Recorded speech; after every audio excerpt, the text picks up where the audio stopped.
Welcome to the review on recombinant DNA and its applications.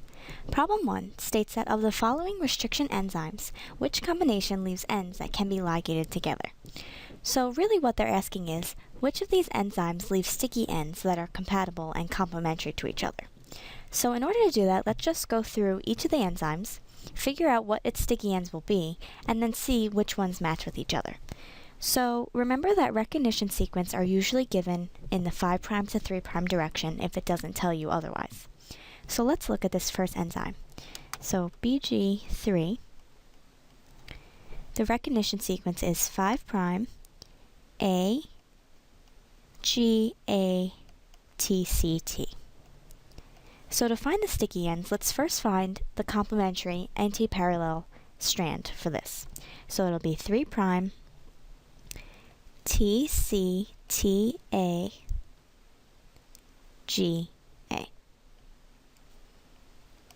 Okay, and to find the sticky ends, again, let's just run through where it would cleave and then rewrite the sticky ends. So one of the sticky ends is going to be 5' A, 3' T C T A G, and the other is going to be 3' T C T A G with a 5' A. Okay, so these are the sticky ends when you separate, when you ligate with, when you restrict with these enzymes and then you take them apart. Okay, the next enzyme, EcoRV, is 5' GAT ATC. So again, find the complementary strand. CTA TAG. And here, when you restrict with this enzyme, you're going to give what are known as blunt ends. So these aren't sticky ends. They don't have a 3' overhang. So blunt ends can be ligated with other blunt ends, but in this case, this is probably not going to be the answer. So let's just draw the blunt ends. So it'll be 5' GAT, 3' CTA, 3' CTA, and 5' GAT. Okay. Then we have Sol3A, and that is 5' GATC, 5' GATC. And if you haven't recognized it already, you can see that the enzymes, the restriction sequence for these enzymes are palindromic. So if you go from 5' on one strand, it's going to read the same as if you go from 5' on the other strand. So that's very important. Sometimes they'll give you some DNA sequences, and it asks which of these could be a recognition sequence for a restriction enzyme, and that's what you're looking for, palindromic. So reading from left to right on one strand equals reading from right to left on the other. Okay, so here you're going to restrict here. The sticky ends are going to be 3' CTAG, 3' CTAG. Okay, the next one is PVU1, and this has a recognition sequence CGAT,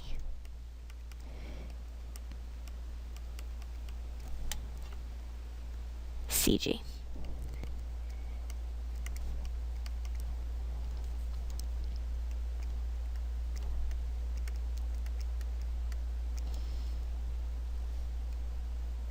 Okay.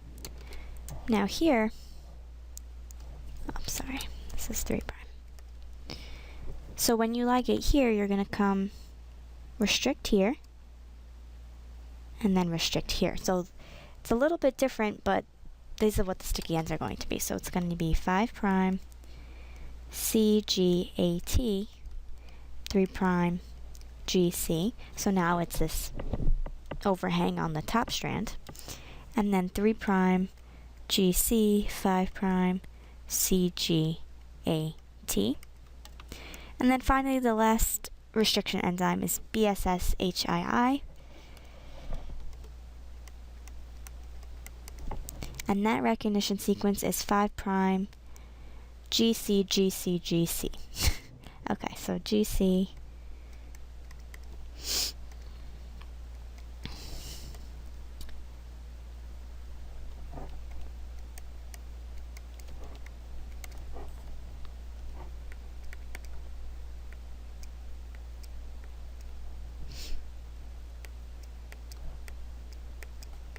Okay, and when you restrict here, I'm going to draw these lines down. The sticky ends will be 5 prime G, 3 prime C, G, C, G overhang, and 3 prime C, G, C, G, C overhang with 5 prime G, C. Okay, so now let's look at these, at the sticky ends that we made on the right, and see which would be compatible. Well, as I said before, these blunt ends can be ligated with other blunt ends, but there are no other blunt ends here, right? So we're going to cross out eco RV, so this is not an answer. What about BG3 and SAW3A? Well, if you look, and I'm just going to pick this up and move it around to see if it'll fit. So I'm going to take the sticky end from the right on SAW3A and see if it'll match with the sticky end on the left from BG3. So if you put that here, you see that this seems to work, right? The G and the C complementary base pair, T and A complementary base pair, A and T, and G and C. So that seems to work. Let's put the other sticky end on and see if that works. So you put that here, it's a little cramped, but as you can see, G and C, A and T, T and A, and G and C also match. So out of these, it looks like BG3 and SAW3A are the combination that leaves ends that can be ligated and complement together. So the answer here is BG3 and SAW3A. And if you want to just scroll down just to make sure that that's the answer, so as we said, we crossed out eco-RV, and PVU1 leaves an overhang of just 2 bases that are A and T, and BSSHII leaves an overhang of 3 bases that are GCG, I'm sorry. So as you can see, really the first criteria is that the sticky ends be the same length. So the overhang in BG2 and BG3 was 4 bases, and that's the same for SAW3A. And these other ones, there's either 2 or 3, so that's definitely not going to work, and also wouldn't complementary base pair with any of the others. So the answer here is definitely BG3 and SAW3A. Question 2. A genomic library can hold the genome 3 billion base pairs in size, which is like a human genome, right? Dr. Sam wants to clone 4 genome equivalents into a vector library. If each construct carries 20 kilobases, how many individual clones does Sam need to make? Okay, so we're taking 4 genomes that are each 3 billion base pairs in size. So if you times 3 billion times 4, you get 12 billion. So we're doing 12 times 10 to the 9th. And each construct carries 20,000 kilobases. And we want to know how many clones or constructs do we actually need. So 20 kilobases in scientific notation is really 20 times 10 to the 3. And you can reduce that further to 22 times 10 to the 4th.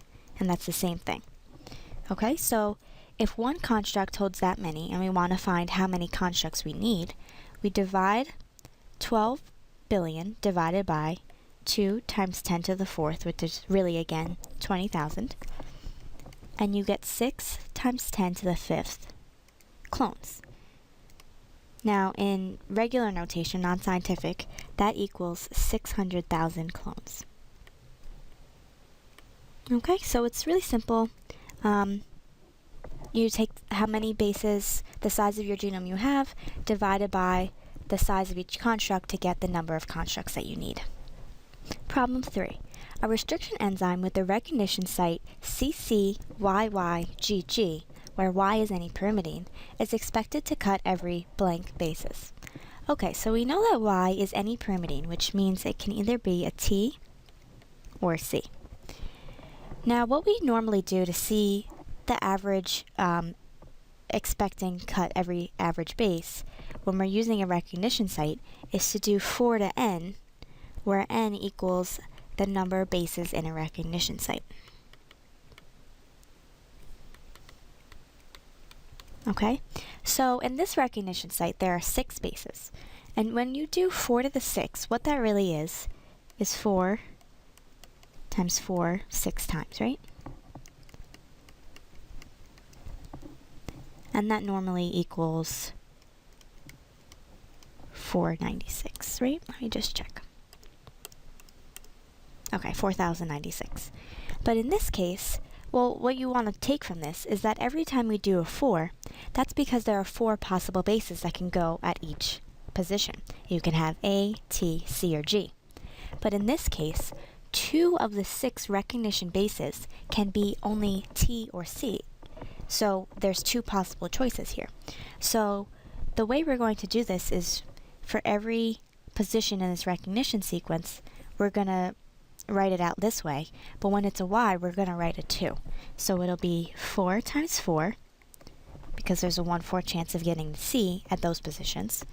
But then you're going to do times 2 times 2, because at those positions you can either have a T or a C. And then for G, again, it's 1/4, 1/4. And when I'm saying 1/4, it's because there's a 1/4 chance to get the G, but a 1/2 chance to either get a T or C, and that's why we used a 2 here. So when you multiply this across, you have 4 times 4, 16, times 2, 32, times 2, 64, times 4, times 4, and you get 1024.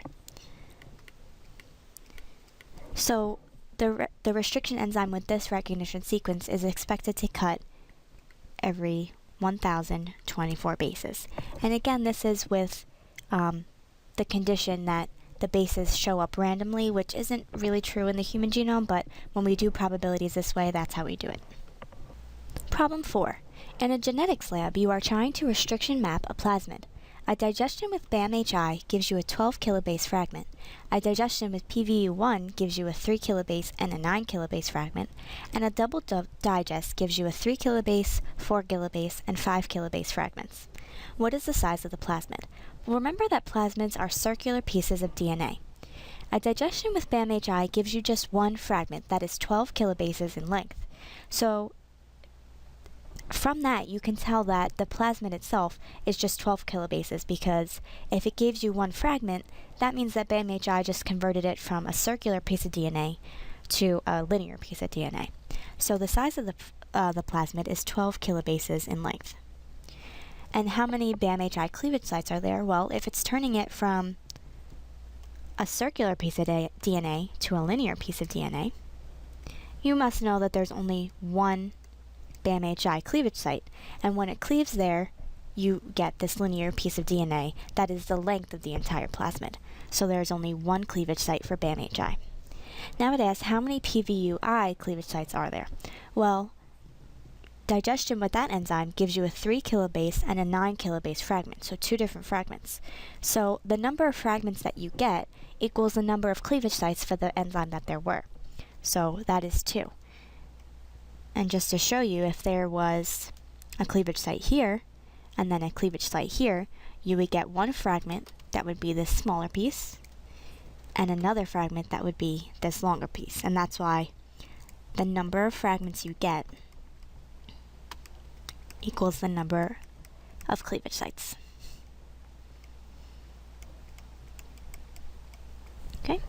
And finally, the last part says, where is the BAM-HI recognition site in relation to the PVUI fragments? So let's draw a plasmid. So we'll say this is the plasmid map.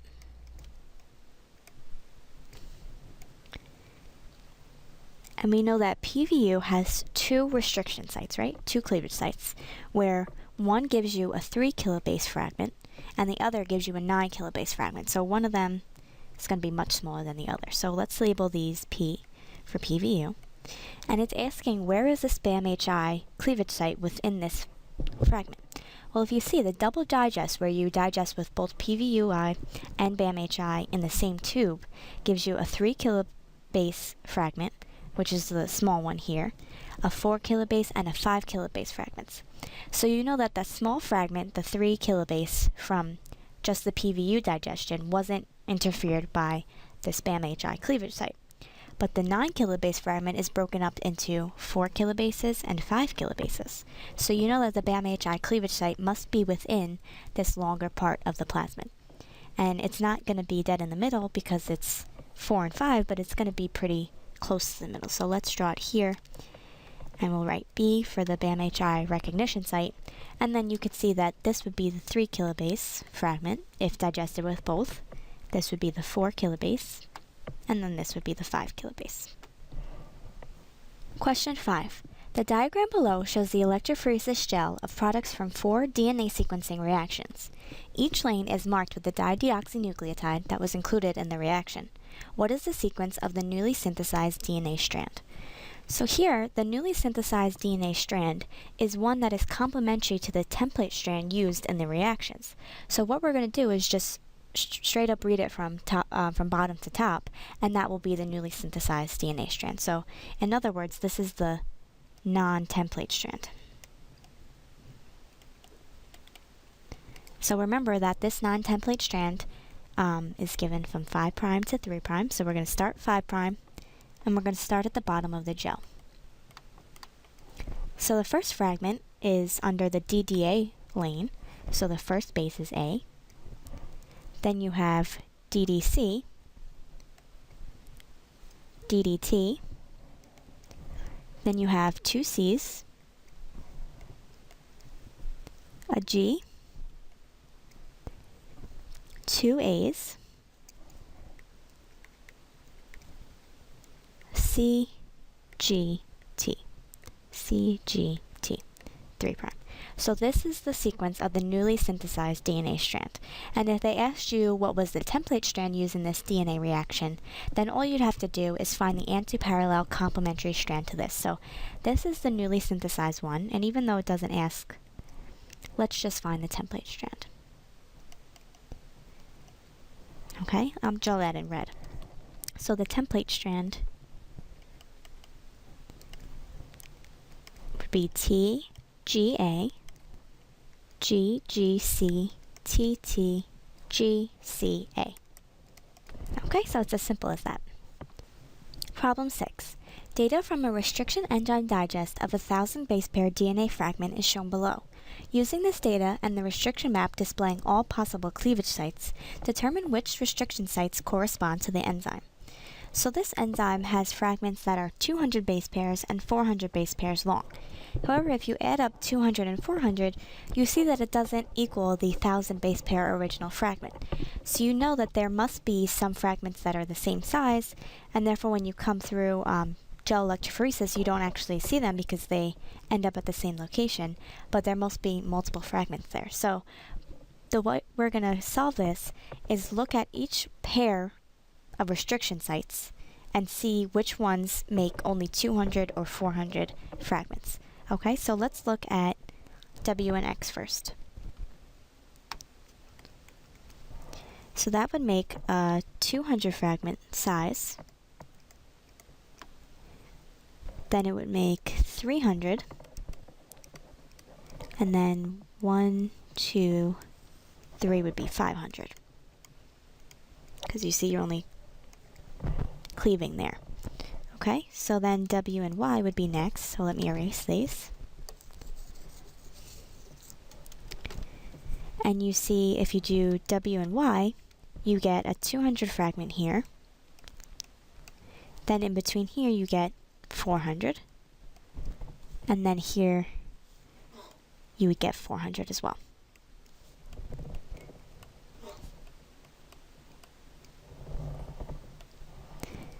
Next would be W and Z.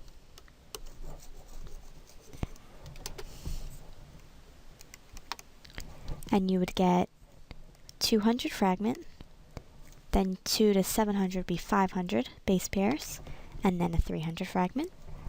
The next pair would be X and Z, or really X and Y, but we could do both of them.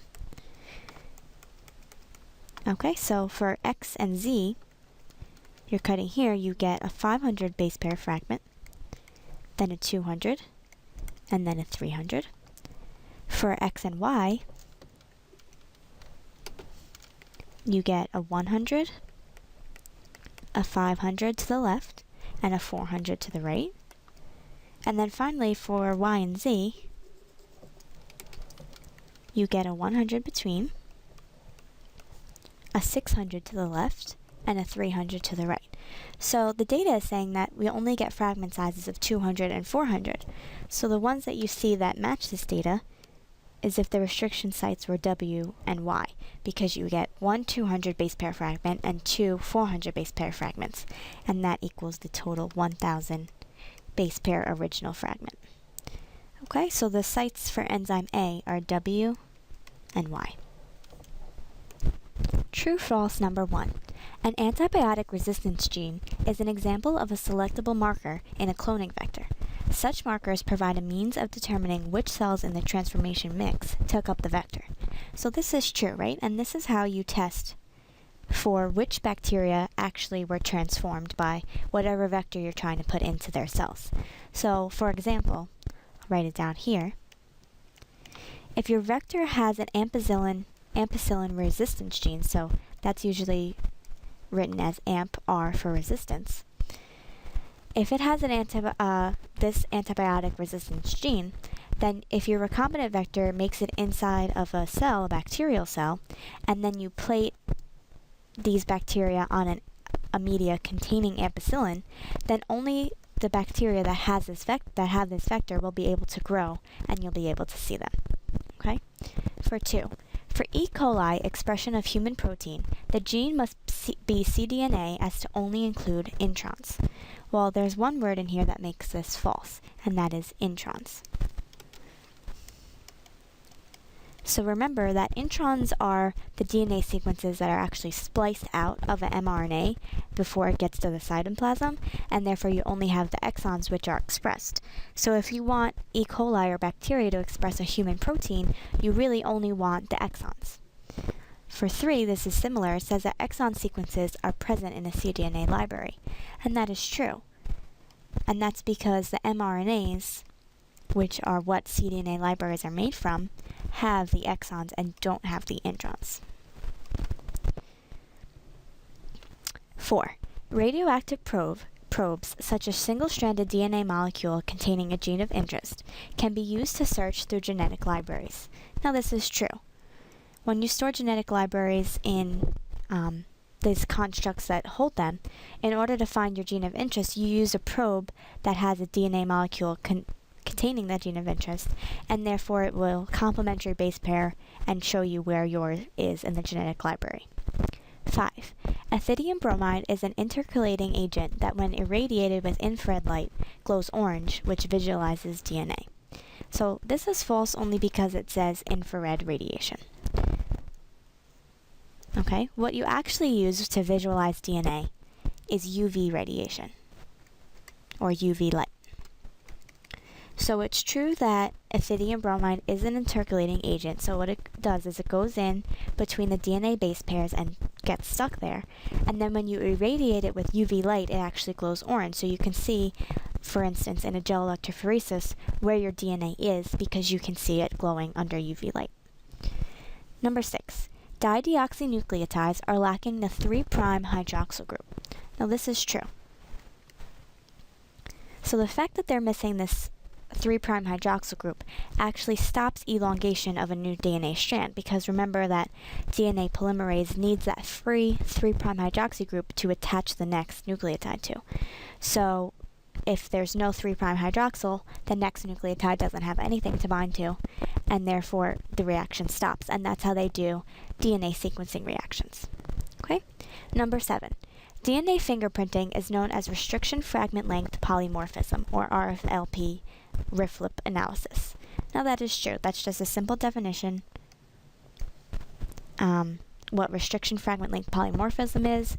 More commonly, it's just DNA fingerprinting, and that can be used for paternity tests, can be used when you're looking for mutant alleles, etc. Number 8. Fingerprinting used for paternity tests used the northern blot technique. Now we did this in an earlier section. This is actually false. So remember that northern blot uses RNA, or detects RNA. But to detect DNA, which is used for paternity tests, you have to use a southern blot.